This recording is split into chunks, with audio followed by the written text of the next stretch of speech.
Assalamualaikum warahmatullahi wabarakatuh. Perkenalkan, nama saya Melinawati, biasa dipanggil Melin.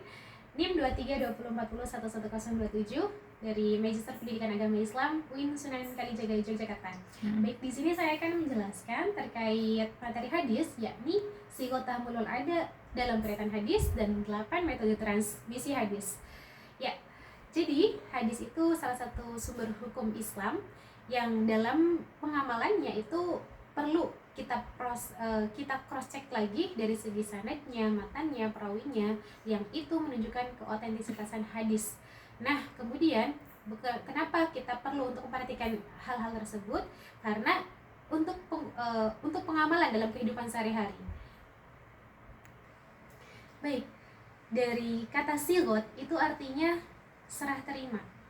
Jadi tahammul itu secara istilah, secara bahasa, tahammala ya tahammalu tahammulan, yang artinya membebankan atau menerima. Nah, kemudian tahammul ini secara istilah artinya menerima suatu hadis dari seorang guru. Nah, al-ada itu artinya adalah menyampaikan. Ada yu'addi adaan, artinya menyampaikan atau meriwayatkan.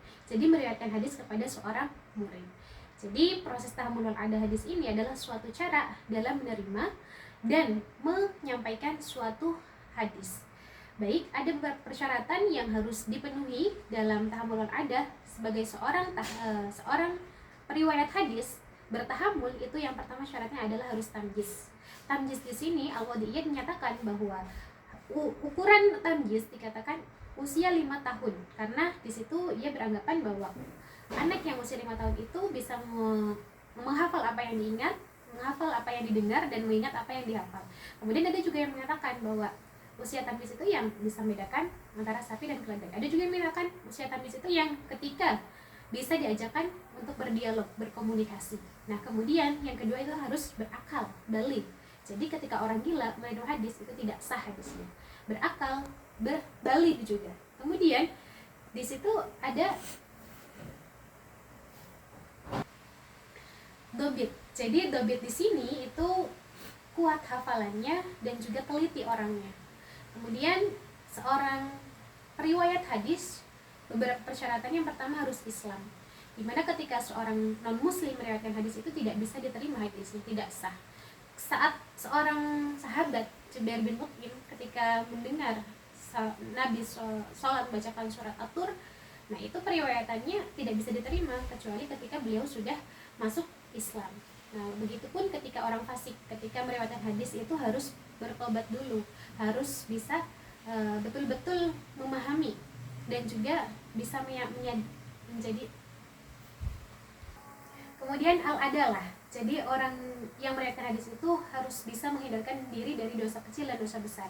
Kemudian dari hal-hal yang syubhat, hal-hal yang mubah itu bisa menjaganya. Nah, kemudian juga harus dobit, harus orang yang punya ketelitian yang kuat, yang hafalannya kuat, yang orang itu tidak akan mengatakan hal-hal yang dusta. Nah, kemudian ada 3 unsur dalam periwayatan hadis. Itu yang pertama tentunya tadi menerima dan mendengarkan hadis. Yang kedua itu adalah meriwayatkan dan mendengarkan hadis. Dan ketiga itu menyampaikan dengan sesuai sanadnya. Jadi ketika menyampaikan hadis itu tidak dengan sanadnya, maka tidak bisa dikatakan periwayat hadis. Ketika menyampaikan hadis hanya sebatas matannya saja tanpa sanad, tidak bisa dikatakan hadis. Nah, kemudian metode yang digunakan Rasulullah dalam menyampaikan hadisnya kepada para sahabat, yang pertama dengan cara verbal. Jadi secara lisan, Rasul itu ketika mengucapkan salam itu diulang 3 kali, sebagaimana dalam hadisnya. Kemudian dengan cara tulisan, jadi ditulis dalam bentuk surat-surat yang kemudian itu juga dituliskan oleh salah satu juru tulisnya Nabi dan disampaikan kepada penguasanya. Dan itu isinya adalah anjuran-anjuran untuk ibadah dan lain sebagainya. Kemudian yang ketiga dengan cara demonstrasi, sebagaimana hadis Nabi menyatakan shollu kama ra'aitumuni usolli, salatlah sebagaimana kalian melihat saya sholat. Kemudian di situ Nabi itu dari mulai segala sesuatu yang dipraktikannya itu adalah bagian dari hadis Nabi. Jadi untuk selanjutnya itu adalah metode para sahabat dalam menerima hadis. Jadi yang pertama itu dengan metode hafalan. Nabi itu ketika menyampaikan dalam suatu majelis ilmu, kemudian sahabat itu mendengarkan, kemudian langsung menghafalkan apa yang disampaikan oleh Nabi, apa yang dikatakan oleh Nabi. Kemudian ketika suatu saat ketika Nabi itu dalam menyampaikan kemudian beranjak dari majelis ilmu tersebut, kemudian kembali, nah sahabat itu udah hafal hafalan hadisnya yang tadi disampaikan oleh Nabi. Nah kemudian dengan cara ditulis, jadi dicatat apa saja yang disampaikan Nabi, dicatat oleh sahabat. Kemudian yang ketiga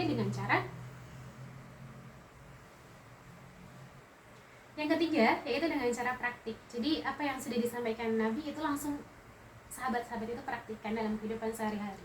Kemudian ada juga yang menyatakan metode periwayatan penerimaan hadis itu dengan cara lafdiyah, jadi secara tekstual. Di sini itu para sahabat menerima hadis itu dengan, adapun cara periwayatan yang disampaikan oleh para sahabat itu adalah dengan cara lafdiyah. Lafdiyah itu berarti khusus untuk hadis-hadis yang bersifat qauliyah saja. Tapi kalau untuk yang fi'liyah itu tidak bisa digunakan dengan cara lafdiyah. Kemudian dengan maknawiyah atau secara makna. Jadi di sini sahabat itu menerima hadis dari Nabi dengan penafsiran yang berbeda. Jadi satu lafaz yang disampaikan oleh Nabi bisa dipahami oleh sahabat-sahabat itu dengan makna atau secara pemahaman yang berbeda. Makanya ada yang satu hadis itu matanya berbeda tapi maksud yang isinya, esensinya itu sama. 8 metode transisi hadis. Yang pertama itu asima. Asima itu artinya mendengarkan. Jadi mendengarkan hadis dari seorang guru. Jadi nanti sigotnya itu adalah akhbarona, haddatsana, sami'tu, qala lana, itu silahnya. Kemudian di situ termasuk dari para muhaddisin periode awal itu kebanyakan menggunakan metode yang seperti ini, metode asima. Jadi Nabi menyampaikan hadis, kemudian seorang sahabat itu mendengarkan dari Nabi, dari gurunya. Selanjutnya adalah metode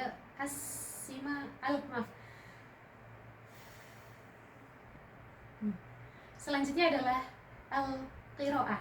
Jadi al-qiraah di sini berarti membacakan di hadapan guru. Ketika seorang sahabat mempunyai hafalan itu disampaikan di hadapan gurunya atau di hadapan gurunya, dan kemudian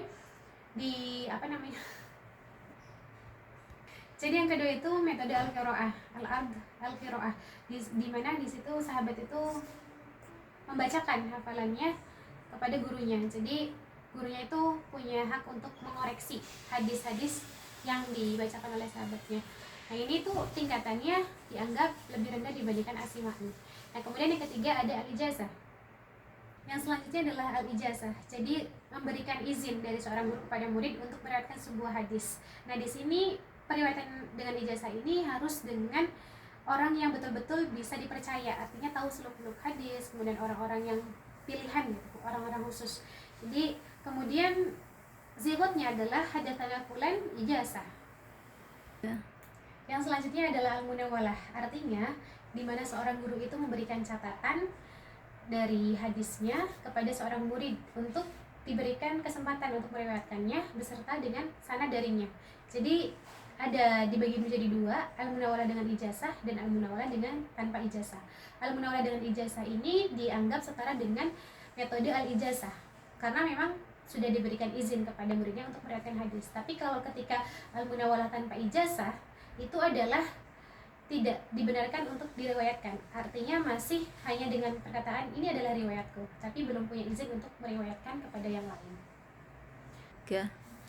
Baik, yang selanjutnya adalah al-mukatabah. Al-mukatabah ini berarti menuliskan sebuah hadis dan disampaikan kepada seorang murid. Nah, tulisannya atau catatan dari hadis ini kemudian dibagi menjadi dua. Ada al-mukatabah dengan ijazah dan al-mukatabah tanpa ijazah. Al-mukatabah dengan ijazah itu setara dengan al-munawwalah dengan ijazah. Artinya punya izin untuk meriwayatkan hadis kepada muridnya. Nah, dengan tanpa ijazah itu berarti tidak bisa dikatakan sah karena belum dapat izin dari gurunya.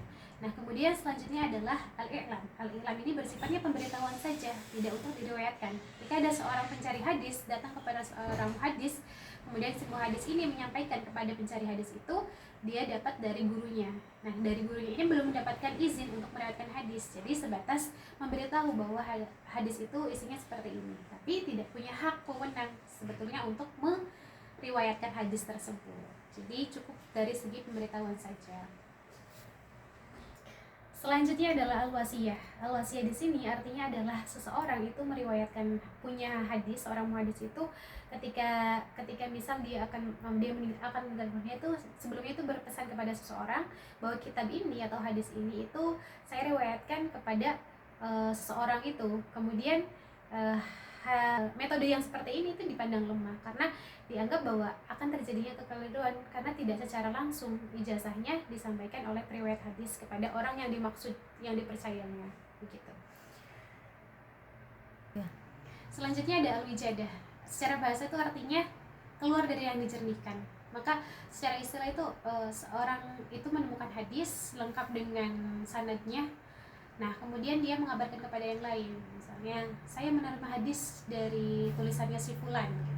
Tetapi hadis yang seperti ini dengan metode yang seperti ini itu dipandang lemah karena perlu di cross check lagi bahwasannya sanadnya itu mutasil atau tidak, sampai sama Rasul atau tidak.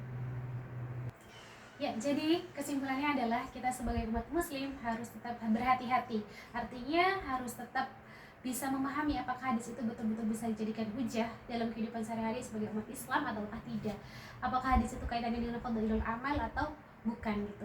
Kemudian kita bisa memperoleh hadis itu dengan beberapa cara, diantaranya dengan menerima atau mendengarkan dari seorang guru yang sudah mumpuni, yang mengetahui hadis-hadis itu sendiri. Kemudian kita juga bisa memahami atau menemukan dari kitab atau sumber-sumber hadis yang sudah ada dalam rujukan kitab, misalnya Imam Bukhari, Imam Muslim gitu. Dan itu tentunya kita harus paham apa saja yang termasuk hadis-hadis sahih, bagaimana kriterianya, bagaimana kemudian hadis-hadis doif itu yang seperti apa, hadis-hadis hasan yang seperti apa. Nah, dari segi tahammul wal adahal hadis ini kita bisa memahami sigotnya. Apakah dari segi sigotnya itu ada yang tertinggi yaitu dengan metode asimai. Jadi nanti ada sami'tu qala lana akhbarana haddatsana seperti itu. Nah, dengan metode-metode yang lain bisa dianggap ada yang sah dan sebagaimana tadi yang sudah saya jelaskan. Kemudian di sini juga perlu untuk menyampaikan hadis kepada orang lain dengan hati-hati juga. Artinya jangan sampai kita menyampaikan hadis-hadis palsu. Jadi kita sebelum menyampaikan harus meng-cross check, mengoreksi terlebih dahulu. Karena itu nanti kaitannya dengan ibadah kita, atau mungkin kalau ketika disampaikan orang banyak dengan tanggung jawab yang lebih besar pada masyarakat luas seperti itu. Mungkin itu saja yang bisa saya sampaikan. Terima kasih atas perhatiannya. Mudah-mudahan bermanfaat. Dan mohon maaf apabila banyak kekurangannya. Wassalamualaikum warahmatullahi wabarakatuh.